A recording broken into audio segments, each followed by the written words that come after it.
masalah pilihan kan nggak bisa dipaksa ya. Iya. Nggak bisa dipaksa ya. Masalah takdir juga kita nggak tahu. Iya. Tapi yang udah pasti adalah wali kotanya ada bandnya.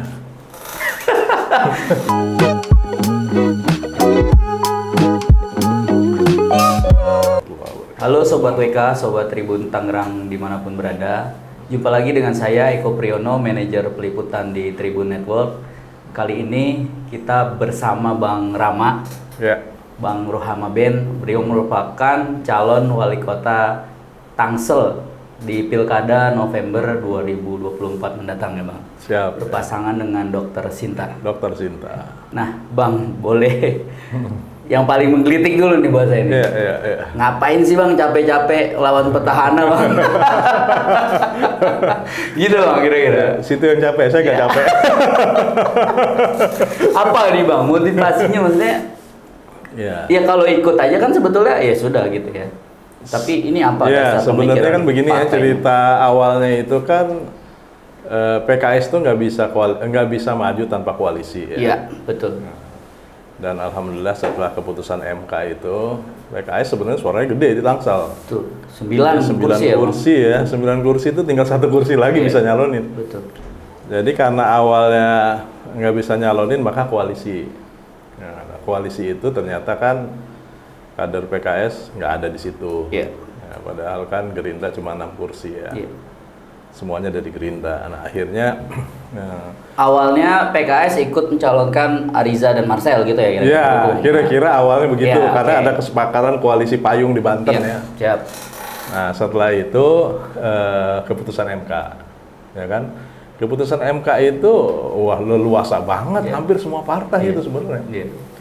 Jadi kalau partai itu mendirikan partai dan punya kursi dan memenuhi kuota 6,5% sampai 7,5% gitu, 7,5%, maka sudah sewajarnya ya sebenarnya orang punya partai politik ya dia harus Iya. ngambil posisi eksekutif. Karena otonomi daerah itu sangat memberikan ruang kepada siapapun pemimpinnya untuk bantuin warganya, majuin kotanya gitu. Jadi PKS ini melihat peluang itu. Ya, kita udah lama banget pengen majuin PKS jadi calon wali kota. Iya. Cuma harus koalisi terus. Dan nggak mudah membangun koalisi itu ya. Dan ini peluang emas bagi PKS dan alhamdulillah DPP PKS memutuskan. Nah, karena last minute mungkin dicari orangnya kali kan. Siapa nih orangnya gitu kan. Ya, PKS banyak kader yang potensial cuma nggak semuanya mau dan siap ya. Oke, ya. Nah, saya mungkin karena pernah ya dicalonkan sebelumnya jadi wakil wali kota, calon wakil wali kota. 2020 bareng. 2020, saya udah pernah muter lah Iya. se-Tangsel, sudah bisa menyerap lah aspirasi warga Tangsel ya. Yang saya lihat juga kayaknya nggak banyak berbeda jauh ya. Iya. Perkembangan Tangsel dari 2020 sampai sekarang Iya. gitu.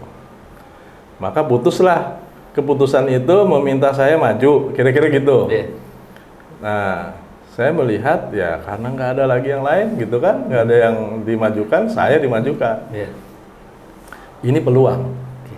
Ya, apapun sekecil apapun gitu ya, bagi PKS dan bagi saya sendiri ini peluang untuk bantuin warga Tangsel gitu, untuk membangun Tangsel lebih baik lagi. Kecuali Tangsel udah beres ya gitu, nah Tangsel ini belum beres gitu. Iya. Pak Ben kan sudah 3 periode ya. Benjamin Daphni 3 periode, Wakil 2 kali. wakil 2 kali, artinya udah di pemerintahan Iya. lah. Ya sekarang lah mungkin jatahnya band yang di akhir. Itu kan band di awal. Ini Rohama Ben. Ini ya, Rohama gitu. band yang di akhir. Iya, iya. Mungkin ini jalan takdirnya mungkin gitu. Maka saya harus husnuzon nih dengan keputusan ini, berarti ini peluang saya untuk lebih bermanfaat bagi warga Tangsel gitu. Itu kira-kira. Siap. Dan untuk partai politik saya apresiasi ya yang memang mau mengambil peluang ini gitu. Artinya putusan MK tadi ya. Ya, itu kan putusan MK peluang ya untuk semua partai politik bisa dia. Dan demokrasi Tangsel jadi sehat. Iya. Coba bayangin kalau nggak ada perlawanan, nggak ada yang memberikan opsi pilihan, berarti cuma Warganya lawan cuma itu kotak aja. kosong Iya. berarti kan. Oke. Masa sih nggak ada opsi gitu kan? Kita memberikan opsi yang lebih baik, kira-kira gitu. Bang, boleh dikenalin dulu nih, Bang Rama nih kan pernah anggota DPRD juga ya Bang? Iya, Wakil pernah. Ketua Oke, betul. Dewan. Kemudian boleh dikenalin Ibu Sinta nih, Ya, background-nya. ya. Jadi, Abang dulu deh. saya ini lahir besar di Tangsel ya. Iya. Alhamdulillah saya dapat pendidikan juga dari Pak Habibie ya, beasiswa ke Belanda, 9 tahun di Belanda. Ya sedikit banyak ada referensi lah ya, bagaimana kota yang bagus itu ya. Terus saya jadi ketua PKS Tangsel. Ya. Sebelumnya saya DPRD Kabupaten Tangerang. Oke. Sebelum pemekaran tuh. Iya. Sehingga waktu mekar kita pindah ke Tangsel, PKS nomor 2, saya jadi wakil ketua DPRD 2009. 2009-2010 ya. Nah di situ kita memang sama-sama memutuskan moto Tangsel ya. Saya koordinator pansusnya, moto Tangsel cerdas, modern, religius. Iya. Udah disepakati sampai sekarang ya. Nah sekarang saya ditemani oleh Dr. Sinta. Iya. Memang perempuan di Tangsel juga mayoritas. Iya. Ya, Betul. jadi perlulah ada sentuhan Oke. perempuan ya kan. Dokter Sinta ini dokter yang sangat peduli ya. Dia kalau ada warga susah masuk sekolah, diadvokasi sama dia tuh. Ada teman-teman yang sakit, segera dia kirim obat. Itu. Jadi kepedulian itu menjadi modal dasar untuk membantu warga Tangsel ya. Beliau kader juga kan? Beliau tuh anggota DPRD dari PKS Ya. periode yang lalu ya. Jadi ini kombinasi yang melengkapi ya. Jadi ada laki, ada perempuan. Ada surga, ada neraka. Ada siang, malam. Iya, iya, Makanya iya, dua. iya, iya. Makanya dua itu. Jadi semuanya itu memang berpasang-pasangan dua Oke, ya. oke. Kebetulan namanya juga bisa ketemu nih. Benar. Nama saya Rama Ruhama Ben. Ternyata ketemunya Dokter Sinta ya. Iya, Udah iya, ketemu iya, biar iya. warga mudah lah ngapalnya ya. Benar. Dan beliau ini bestinya istri saya. Oke, ya. Jadi kita sudah saling mengenal ya. Ya. Jadi ya alhamdulillah ya. Jadi kita bisa cepat konsolidasi, sinergi dan sama-sama niat kita untuk bantuin warga Tangsel. Ya. Itu kira-kira Bang. Soal warna Bang, Ya. ini gejreng bener nih warna. Kenapa ini pilihannya gitu? Jadi ini kita ini kan last minute ya. Pencalonan last minute ya. Kalau kompetitor kita kan udah duluan. Kalau saya ini Wah, udah. kayak SPBU lah ya. Iya. Kita mulai dari nol ya. Maka kalau mulai dari nol itu memang harus ada sesuatu yang agak beda gitu. Nah, warna pink ini kayaknya menjadi pertanyaan kan? Nah, itu udah pas tuh. Kenapa pink ya? Karena bapak-bapak aja di sini nanya nih. Ya. Jadi itu memang untuk daya tarik, contrasting ya. Kita nggak mau yang biasa-biasa aja ya. Kita mau dengan kreativitas kita menyelesaikan masalah lama dengan cara baru gitu. Oke. Jadi ini warna pink ini warna anak muda banget lah ya. Jadi hasil riset itu warna yang disukai Gen Z dan milenial di 2024 ini pink. Boleh di search ya. Oke. Sementara warga Tangsel itu pemilih Tangsel mayoritas Gen Z. Gen Z, iya. Ya. Oke. Jadi Gen Z dan wanita ini kayaknya nggak keberatan dengan warna ini. Dan ini memang untuk menyasar mereka kira-kira gitu. Jadi kita ingin membuka komunikasi dan melibatkan anak-anak muda dan wanita untuk ikut serta membangun Tangsel kira-kira gitu. Oke, Bang, soal cara yang beda juga nih. Hmm. Berapa titik saya tadi ketemu ya perjalanan ke sini tuh Bang Rama dan Ibu Sinta ini di bawah atau di atasnya itu pas Pak Andra dan Pak Dibyati. Iya. Padahal kan Emang lucu secara ya? secara partai kan nggak ketemu. Iya. Gerindranya dukung pasangan sebelah gitu. Nah, kenapa pakai metode itu atau perlu izin atau gimana sih Bang itu?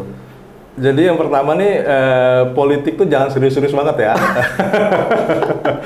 Politik tuh nggak ada kayak matematik ya. Jadi dia bukan sesuatu yang 1 tambah 1 2 gitu Iya, ya. oke. Coba bayangin aja Pak Andra Gerindra ya kan? Iya.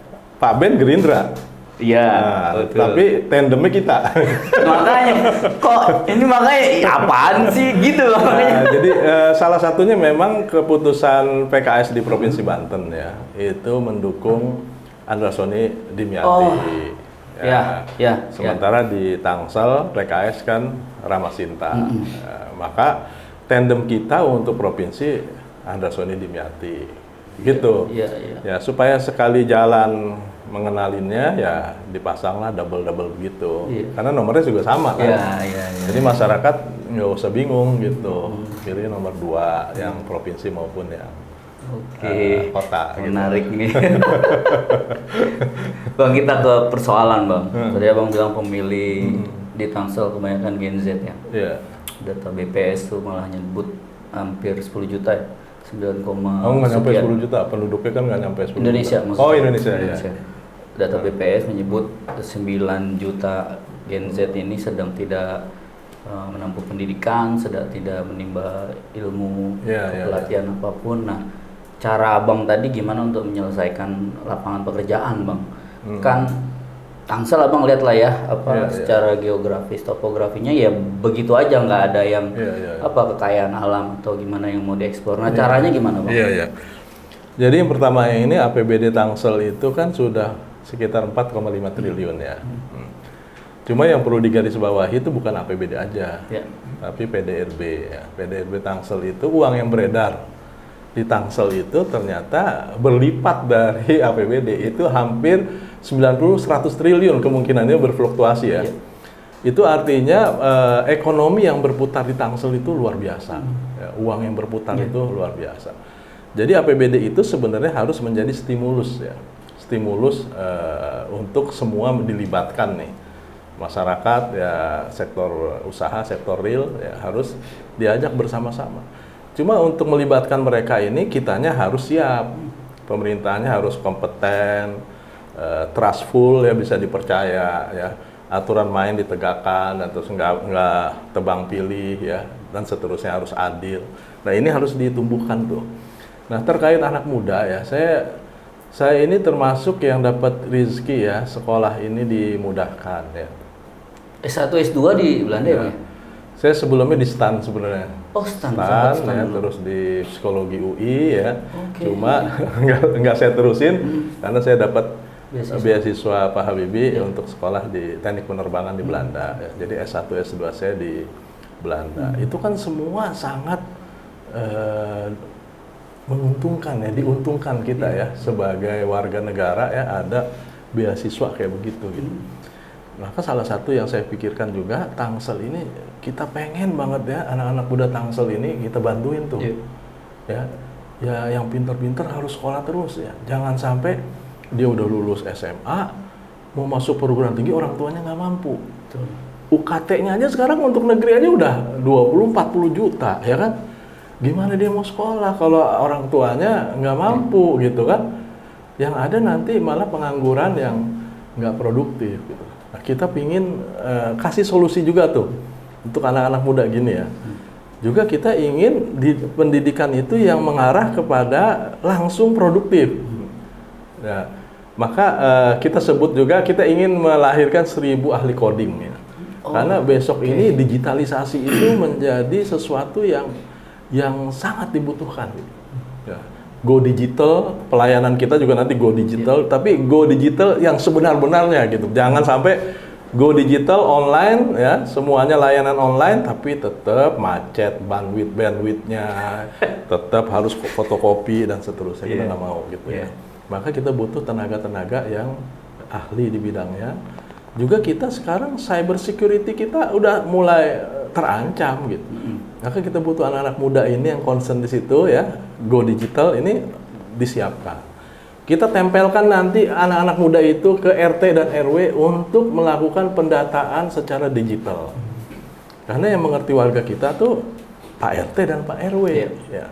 Jadi dia data itu harus diverifikasi oleh mereka gitu. Cuma biasanya nggak semuanya agak tanda kutip ya, ada kesulitan kadang-kadang tuh.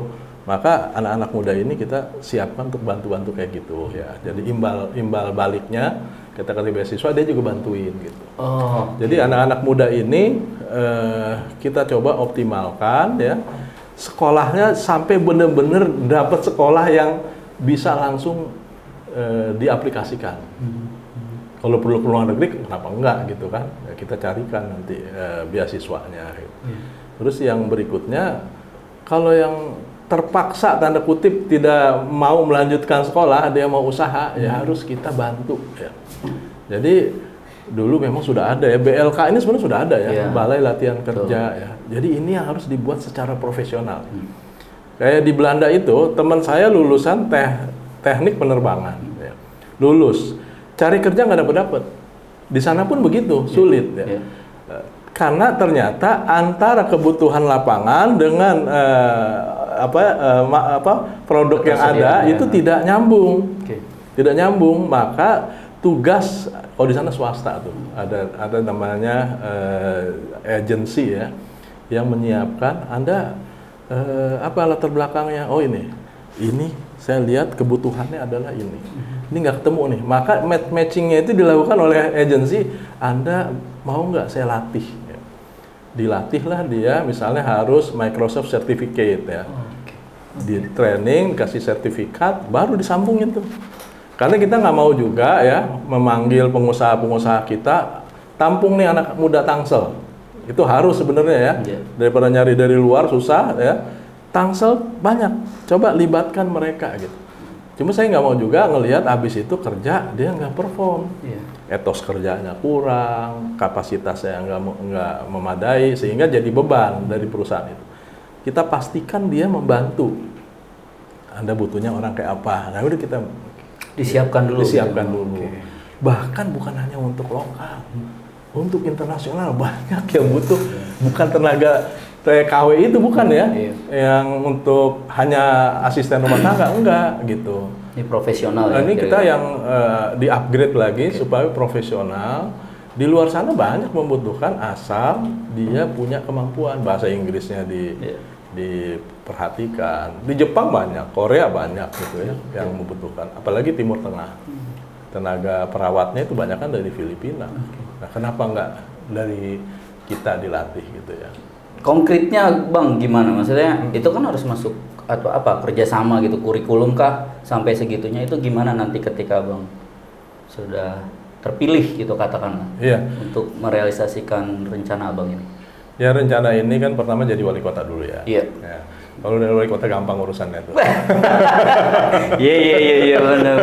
Nggak ada yang susah ya. Jadi sekarang ini juga kan sebenarnya hebat-hebat ya. SDM-nya pinter-pinter, pemerintah kita kan. Wali kotanya bukan orang sembarangan gitu kan. Tapi kan banyak juga masalah yang nggak kelar-kelar gitu kan. Itu bukan karena bisa atau nggak bisa ya. Tapi mau atau nggak mau gitu. Jadi kemauan goodwill inilah yang perlu. Dan goodwill ini akan muncul dengan leluasa kalau orang itu nggak ada beban, nggak ada beban, nggak ada utang budi sama siapapun gitu. Kira-kira gitu. Berarti Abang mau mengatakan PKS nih nggak tergantung siapa-siapa nih kira-kira. Ya artinya kita bebas lah gitu kan, nggak ada beban apapun kecuali beban nanti ke rakyat yang akan kita bantuin. Ya. Jadi kita utang budinya cuma ke rakyat aja nanti gitu. Dan semuanya ya kita bantuin, bukan hanya PKS ya. Jadi pendukung sebelah juga kalau kita jadi wali kota kita bantuin. Nggak nanya gini, lu kemarin milih siapa? Enggak gitu. Jadi itu karena kalau sudah jadi wali kota ya untuk semua kira-kira gitu. Nah, kemudian Bang, Tangsel ini kan November ya nanti mau 16 tahun. November 26 ya. Abang lahir di sini Ciputat kira-kira. SD juga di Ciputat Bang ya. Lahir di kasur. Nah, ngelihat perkembangan gimana Bang? Saya juga dari tahun 99 di sini Bang kebetulan. Udah di sini ya. Di Sawah Lama Bang. Oh, dekat sama kita ya. Ciputat juga. Jadi ya Abang melihatnya gimana? Maksudnya sebagai sebuah wilayah harusnya mungkin bisa lebih baik ya. Soal kesenjangan mungkin Bang yang kelihatan BSD dan Ciputat kan meme-nya dulu banyak tuh. Abang melihatnya gimana? Iya benar. Jadi Ciputat dulu identik dengan kemacetan, Iya. ya kan? Ciputat Sebelum di- flyover tuh bang. Flyover. Kacau itu. Tapi kalau kita potret sekarang, kira-kira sama apa enggak?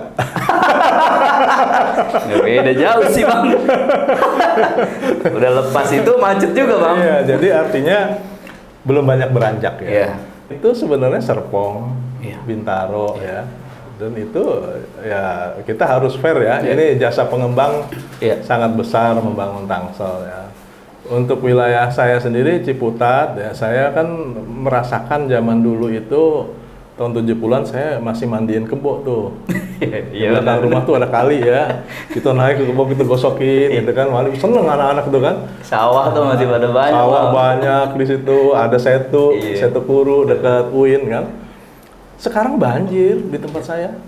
Banjir karena sungainya udah nggak ada, setunya udah ketutup. Itu salah satu yang saya sayangkan ya, apa namanya, tempat-tempat begitu tuh harusnya kan dijaga ya.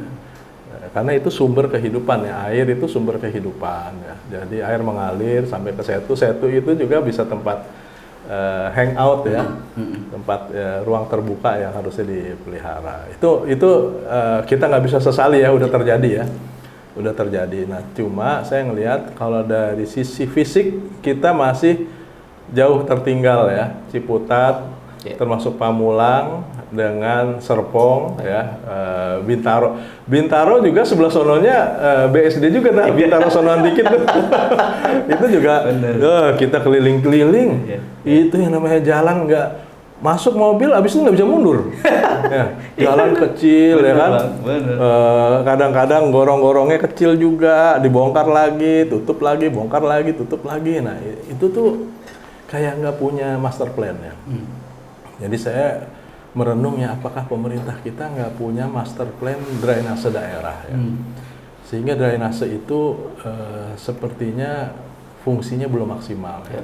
Kalau menurut saya terlalu kecil, terus juga bagaimana ngawasin air ngalir apa enggak gitu ya, hampir nggak kelihatan. Cuma permasalahan kita ini yang terbesar adalah kalau mau ngebangun itu kotanya udah dihuni. Iya. Udah banyak rumah udah. Jadi kalau bebasin tuh perlu effort luar biasa. Tapi tetap harus ada master plan ya, kita ngejalaninnya mungkin secara bertahap ya, nggak bisa langsung selesai. Cuma kita bisa ngelihat progresnya gitu. Kayak misalnya gini, kita ke Parakan mau ke Puspem. Iya. Ya. Puspem itu kan ikonnya layanan Tangsel. Harusnya. Ya kan? Iya. Itu Harusnya. ibu kotanya lah ya. Iya. Ada pusat pemerintahan, pusat layanan. Iya. Tapi jalannya, masya Allah kalau menurut saya ya. Banjir kan bang? Tidak Coba deh. representatif sebuah kota yang cerdas, modern, religius kalau Iya. menurut saya. Gitu. Iya. Maka saran saya sih ya itu diperbaiki lah gitu. Ya harus ada pembebasan lahan, trotoarnya dipakai untuk ramah pejalan kaki ya. Transportasinya jangan sampai macet lah di situ gitu, lancar. Karena orang mau buru-buru nih, mau ketemu wali kota. Tapi kalau macet gitu balik lagi bisa tuh. Iya. Iya. Dari arah sana, dari arah sini macetnya tuh. Betul. Saya lihat tuh. Ada pasar juga di situ kalau nggak salah, benda itu ya. Iya benar. Ya kurang tertata lah kalau menurut saya untuk ukuran kota modern ya. Itu sih Bang Eko. Siap. Kemudian bang, ini PKS mengusung abang sendirian gitu. Iya, iya, iya. Dalam politik kan segala kemungkinan bisa terjadi ya. Iya, iya. Gimana kalau ada godaan dari sebelah untuk udahlah santai saja? Kan hal itu dimungkinkan bang. Iya, iya. Abang sendiri gimana? Ya. Kalau santai saya nggak maju. Oke. Kalau pilih santai ya. Iya. Saya kan udah lagi nyaman juga sebenarnya, ya kan. Iya. Saya lagi bareng orang Korea juga buat perusahaan, kita lagi ngebangun juga, kita ada kontrak-kontrak juga di beberapa tempat. Cuma saya izin sama Korea nih. Ini kayaknya jauh lebih banyak manfaatnya kalau jadi wali kota gitu ya. Jadi bagi saya menang kalah itu ya belakangan lah gitu. Oke. Yang penting saya berjuang ya. Saya bisa menawarkan sesuatu ke warga Tangsel. Ya. Masalah pilihan kan nggak bisa dipaksa ya. Iya. Nggak bisa dipaksa ya. Masalah takdir juga kita nggak tahu. Iya. Tapi yang udah pasti adalah wali kotanya ada bandnya. Ya siapapun yang jadi sih. Ya kan? Iya iya benar. Ya, cuma gantian lah gitu. Nggak bosan apa gitu? Ada. Tiga Iya, periode iya. ya kan? Iya iya bisa. Masalahnya saya ketemu orang The Latinos ya kan, itu yang bikin saya juga miris. Itu kenapa? rumah mahal banget di situ. Ya rumah mahal, orang-orang punya semua ya kan, orang kerja di Jakarta. Dia kalau pagi katanya buka rumah, tiba-tiba ada semeriwing. Ya. Kenapa Pak? Itu bau sampah bertahun-tahun gitu. Iya. Gimana kita nggak kasihan sama orang kayak gitu? Udah investasi rumah mahal, ya, tapi udaranya nggak sehat. Iya. Pertanyaannya, apakah emang nggak mampu? Kan gitu. Pasti mampu lah. Iya. Cuma mau apa nggak mau? Gitu. Nah, oke. Itu Bang. Persoalan-persoalan itu nanti yang akan diselesaikan gitu ya Bang? Insya Allah semua akan selesai gitu. Oke. Kemudian Bang, ini udah masuk kampanye. Abang kan nih pasangan apa namanya? Dadakan ya? Ya. Pasangan dadakan. Apa aja Bang? Tahu bulat ya. Tahu bulat. Apa aja yang udah dilakukan ketika datang ke warga? Istilahnya apa kalau kata Nana, belanja masalah Bang. Itu apa yang udah didapat Bang? Iya, jadi masyarakat kita nih terbagi dua ya. Ada masyarakat komplek, ada masyarakat perkampungan. Perkampungan ini mayoritas ya. Jadi jangan dibilang orang yang kayak di The Latino, di BS ini mayoritas, enggak. Mayoritas adalah masyarakat yang masih di pinggiran gitu ya. Dan mereka masih jauh dari sejahtera gitu. Maka program kita yang sekarang kita akan tawarkan itu untuk dua segmen ini ya. Tapi segmen mayoritas ini kita tawarkan untuk mengurangi beban hidup mereka gitu. Oke. Jadi kan dua, kalau mau kan visi kita itu tak maju kotanya, sejahtera warganya. Jangan cuma maju kotanya, tapi warganya tertinggal. Karena Ini mirip di Jakarta Bang? ya memang tugas utama pemerintahan daerah di undang-undang otonomi daerah itu adalah mensejahterakan. Oke. Sehingga Ambilnya dari situ berarti ya. Oke. Jadi demokrasi itu nggak akan banyak manfaatnya kalau nggak bisa membantu masyarakat jadi lebih sejahtera. Jadi kita yang paling penting adalah untuk masyarakat ini yang 70-an% ini mengurangi beban hidup mereka. Itu dulu deh, yang paling gampang. Jadi kita punya duit, punya anggaran juga bukan punya wali kota ya, punya mereka. Kita coba arahkan, tapi harus tepat sasaran gitu.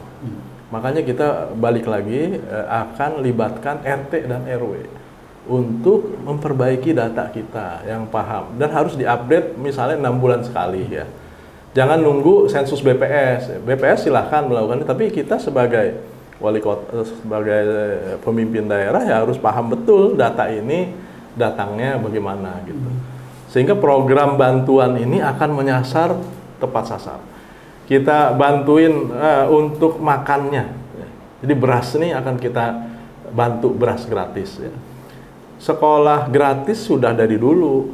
Cuma Beras gratis. Beras gratis.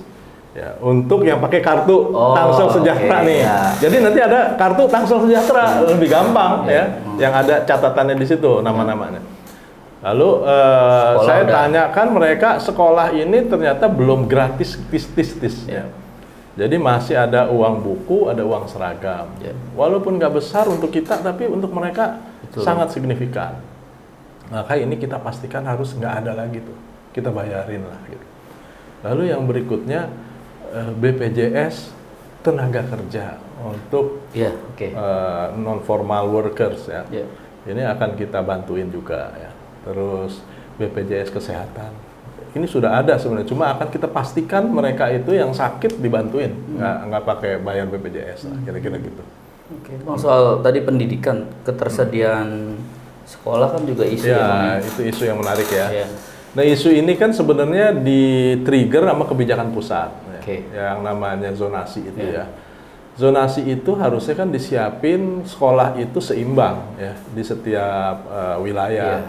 Ini kan tanpa pertimbangan itu turunlah zonasi, ya pasti ada yang nggak kebagian gitu. Sekolahnya kurang, ya. Terus lokasinya juga tidak rata, pasti ada yang kurang. Maka PR kita kalau untuk khusus itu, kita harus seimbangkan jumlah sekolah tanpa juga merugikan sekolah swasta yang sedang berusaha. Ya. Kita kan kalau semuanya kita negeriin juga swasta mau kemana gitu. Maka yang nggak ketampung di PPDB-nya negeri, kita bantuin di swasta. Oh, ada SPP-nya tetap disubsidi dan seterusnya. Kan bos juga mengena ke anaknya kan, sebenarnya bukan ke sekolahnya. Kita bantuin anak Tangselnya gitu. Jadi intinya kalau sampai melihat anak Tangsel ada yang putus sekolah SMP, itu adalah kegagalan wali kota. Kalau ada sampai ada yang putus sekolah ya. Karena wajib belajarnya kan 12 tahun. Gitu, Bang. Transportasi, Bang. Transportasi ini menjadi isu yang paling mengemuka saat ini. Karena lagi menjelang pilkada banyak jalan diperbaiki ya. Yang mungkin bolongnya dikit juga jadi aspal semua. Ya bagus itu. Biar warga tahu nih, warga tahu mau ada pilkada gitu. Jadi bukan KPU yang ngumumin. Warga dikasih tahu nih mau ada pilkada, jalanan diperbaiki gitu. Tapi dengan jalanan perbaiki bareng-bareng dengan got dibongkar-bongkar itu kan bikin macet ya. Serentak lagi. Ya macet di mana-mana gitu.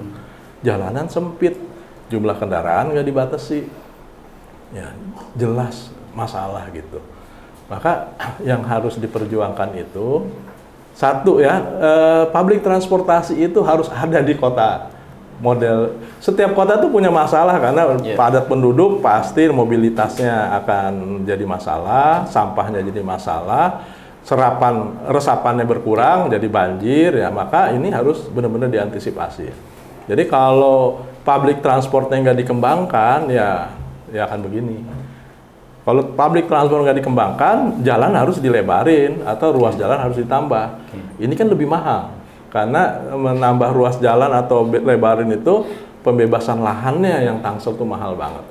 Maka lobby ke pemerintah pusat, jadi yang namanya LRT, MRT kita lewatin tuh Tangsel, ya, sampai Rawabuntu masuk lagu ke kota Tangerang. Jadi ada 3 wilayah tuh, dari Lebak Bulus, Tangsel, kota Tangerang. Nah itu harus di lobby ke Pak Prabowo.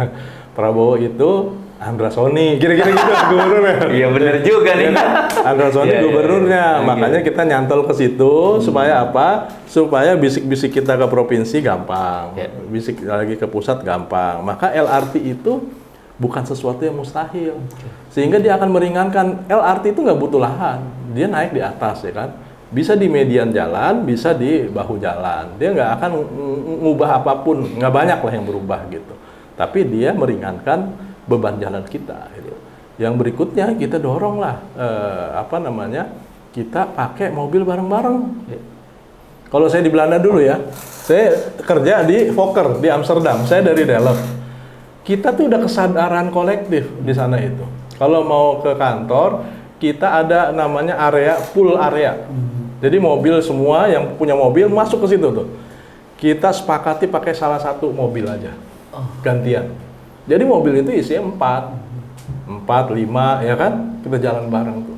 Sehingga beban jalannya lebih ringan, lebih hemat, emisinya lebih rendah ya kan, bahan bakarnya lebih hemat, kitanya juga happy gitu. Ada yang bisa tidur kan, yang nyupir nggak setiap hari nyupir dia gitu. Jadi itu ya memang harus ada gerakan-gerakan yang diinisiasi oleh pemerintah kita. Misalnya one day with bicycle. Ya. Kita harus galang ya orang pemerintahan nih jangan pakai mobil 1 hari, one day no car ya. Jadi apa terserah, apakah dia naik Grab, Gojek atau pakai sepeda listrik ya kan. Cuma kan harus jalannya harus disiapin. Nah, ini salah satu PR-nya nih. Kalau jalan udah disiapin, kita kebijakan-kebijakan gitu bisa kita dorong ya. Di Belanda itu orang naik sepeda melulu, kemana-mana naik sepeda aja udah. Jadi ringan jalanan gitu. Soal kebijakan Bang, angkot memungkinkan nggak Bang yang seperti di Jakarta kan bayar per kilometer ya? Jaklingko. Nah di Tangsel ini gimana? Ya pasti beririsan dengan wilayah tetangga Jakarta juga. Ya jadi ini kita udah ada gurunya lah ya, Pak Anies di Jakarta ya, tinggal berguru aja. Oke. Bang, gimana nih Tangsel konsepnya? Iya. Tinggal mau rendah hati untuk belajar. Kalau memang dia berhasil, Tangsel nggak jauh beda gitu, mirip-mirip aja ya. Karena sekarang susah bang, mau naik kendaraan umum di kita, Betul. orang Pondok Benda mau ke sini aja. Aduh, nyambung berapa kali bang? Nyambung berapa kali? Iya. Naik Gojek, naik Grab, sekarang tambah mahal. Iya, betul. Iya nggak? Betul. Yang kaya bukan supir Grabnya, Oke. yang punya aplikasi. Iya. Potongannya makin gede ya. Makanya kalau mau Tangsel buat aplikasi sendiri. Oke. Yang akhirnya pro kepada si drivernya, bukan kepada aplikasinya gitu. Siap Bang Rama. Siapapun yang menerima beasiswa artinya kan dia punya keinginan kuat, Iya, iya. punya kemauan untuk tumbuh berkembang gitu. Abang boleh ceritain gak masa kecil abang tuh gimana sampai akhirnya kayaknya gua harus belajar terus deh. Apakah termotivasi karena ingin mengubah keadaan keluarga atau hal lain bang? Iya, jadi ya keluarga saya kan keluarga guru ya, Iya. dosen, ibu saya guru ngaji ya. Jadi yang diajarin ke saya itu hidup itu jangan mikirin diri sendiri kira-kira gitu. Berarti ibu rumah tangga ya? Ya ibu guru lah, Guru ngaji juga ya, lah. guru. Nah, Oke. guru ngaji non Iya. formal ya. Iya, iya. Tapi pelajaran yang saya dapat dari mereka, pertama hidup tuh jangan cuma mikirin diri sendiri, ya. Mikirin orang lain ya, karena kalau ajaran Islam kan gitu, khairun nas anfa'uhum linnas, sebaik-baik manusia yang paling banyak manfaatnya. Maka sebelum saya running ini, saya tanya ibu saya juga, mah ini maju lagi nih gitu. Kan tahu kita nggak punya apa-apa, Iya. kasarnya gitu ya. Iya. Untuk ukuran wali kota mah orang memandangnya kan, wih banyak duit nih orang itu. Ibu saya juga tahu saya kondisinya seperti apa. Ya, kata ibu, nanya lagi balik, ini kamu yang minta atau bagaimana gitu? Ya masa saya minta jadi wali kota, ngapain gitu ya. Terus ini karena diminta. Kalau diminta ya kamu harus berjuang ya. Ini kesempatan untuk hidup lebih bermanfaat. Karena kalau sekarang hidup begini-begini aja, bantuin orang paling 1-2 orang yang bisa kita bantu ya. Tapi kalau punya APBD, bisa ribuan, bisa jutaan orang yang bisa kita bantuin. Gitu. Maka ini peluang, kesempatan jangan ditinggalkan. Perjuangkan dulu, menang kalah mah belakangan. Karena menang kalah itu bukan ukuran kita saat ini. Yang penting adalah berjuang. Karena berjuang itu kita beramal soleh ya. Kita ketemu orang itu jadi banyak saudara, silaturahim, ya kan? Kalau nggak maju saya nggak ketemu Bang Eko. Ya. Nggak ketemu semua nih kan? Ya kan? Ya. Sekarang situ jadi wawancara saya gara-gara. Jadi itu hikmah-hikmah yang nilainya luar biasa gitu. Nggak bisa dibandingkan lah. Menang kalah itu belakangan lah gitu. Masa Jadi, kecil abang tuh gimana? masa kecil saya memang saya alhamdulillah dimudahin terus ya. Tapi dari keluarga apa sih, sederhana atau apa abang? Ya zaman itu ya sederhana banget Sederhana kan, banget, dosen ya. Rumah saya bilik, tapi semua juga kali bilik kali ya. Iya benar. Iya kan. Benar. Tanahnya Iya. Masih ada tanah berarti ya? tanah. Iya benar. Masih lempung ya. Iya. Sering disiramin gitu kan. Jadi mandinya di empang, bareng-bareng gitu. Jadi masih ngalamin gitu ya. Jadi masa kecil ya biasa-biasa aja lah ya, keluarga biasa gitu. Abang anak pertama? Anak ketiga dari 13 bersaudara ya. Oh ya, khas zaman dulu ini bang. Iya, khas zaman dulu. Nah, cuma memang alhamdulillah saya juara terus tuh dari Oke. SD murid teladan tingkat kabupaten Tangerang ya. Terus SMP juga murid teladan lagi, Iya. juara lagi. Cuma SMA aja 70 kan. Iya. Muridnya banyak banget yang pinter-pinter. Itu berarti kan dulu NEM ya bang ya? Dulu jam Enggak. masuk ke sana? Belum pakai NEM. Belum pakai ya? tes komputer ya. Tes komputer pertama tuh Abang tahun- memang pengen ke Jakarta SMP SMA? Saya memang pengen ke sekolah favorit ya, SMA 11 Bulungan dulu ya. Oke. Zaman itu favorit banget ya. Dari SMP-nya cuma saya doang tuh yang diterima ya. Nah, di situ ya persaingan ketat ya kan. Nah, cuma saya jadi wakil ketua OSIS juga tuh, karena banyak berantem ya kan. Ya ketua OSISnya perempuan. Nah, Iya. jadi kalau urusan berantem saya yang ke Polres ya. Negosiasi. Jemput-jemput temen ya bang? sama preman-preman tuh ini banget sering ini apa namanya ngelobi mereka ya supaya nggak ribut dan seterusnya. Terus baru dapat beasiswa ya ke Belanda itu. Itu memang harus nyari nih beasiswa karena misalnya keluarga nggak mampu atau itu memang rezeki aja ya. Saya kan udah beasiswa sebenarnya di STAN ya. STAN ya. Nah, tiba-tiba ada tetangga ngasih tahu ini ada buka tes nih di PTN. Wah, itu mau orang-orang pintar semua saya bilang gitu. Yang daftar lulusan SMA cuma sedikit. Yang daftar tuh banyak kan udah tahun pertama, tahun kedua ya, ITB, UI, ITS ya. Yang diterima 30 orang. Nah, saya nggak diterima sebenarnya. Saya nomor 33. Tiba-tiba ada yang gugur ya. Gugur yang udah kuliah S1 ya. Dia nggak lolos P4 tuh apa namanya? Lolos bersih zaman dulu. Ya. Lolos bersih ya. Dia pokoknya nggak Pancasila. Pancasila gitu. Ya. Potong. Nah, akhirnya saya naik ke nomor 29. Oh. 29 akhirnya saya kebawa ke Belanda gitu. Jadi itu emang jalan hidup tuh gitu ya, dimudahin aja tuh. Ada rizkinya ya. Sama sekarang juga gitu mungkin ya. Kayaknya nggak dihitung gitu kan. Tapi tato jadi. Ini terakhir banget nih Bang, Bang. Yeah. Kan banyak, saya nggak bilang generasi apa ya. Yeah.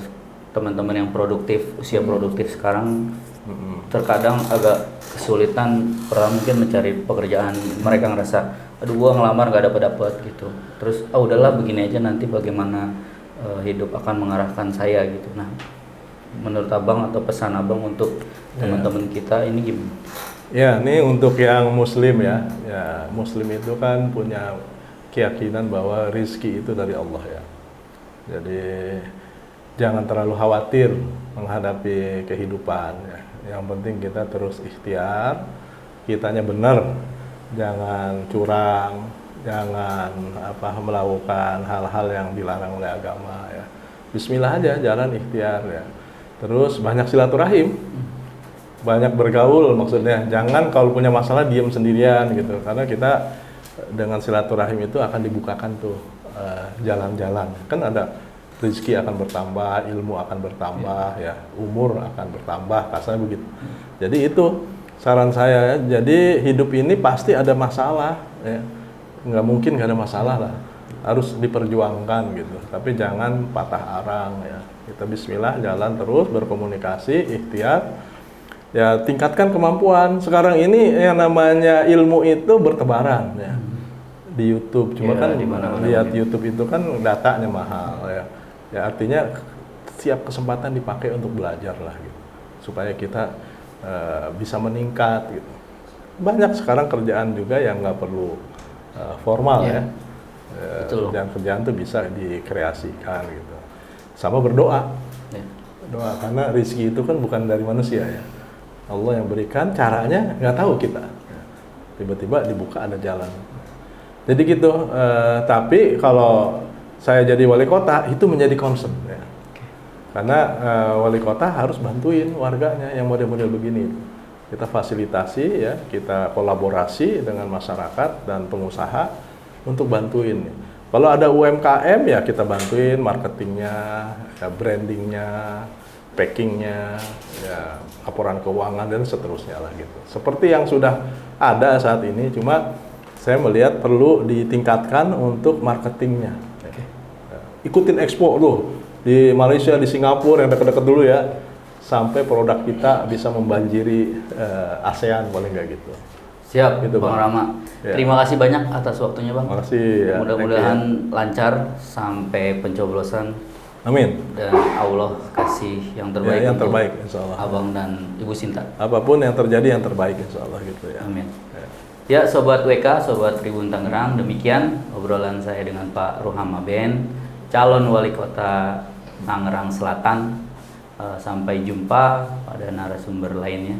Wassalamualaikum warahmatullahi wabarakatuh. Waalaikumsalam warahmatullahi wabarakatuh. Jangan lupa subscribe ya.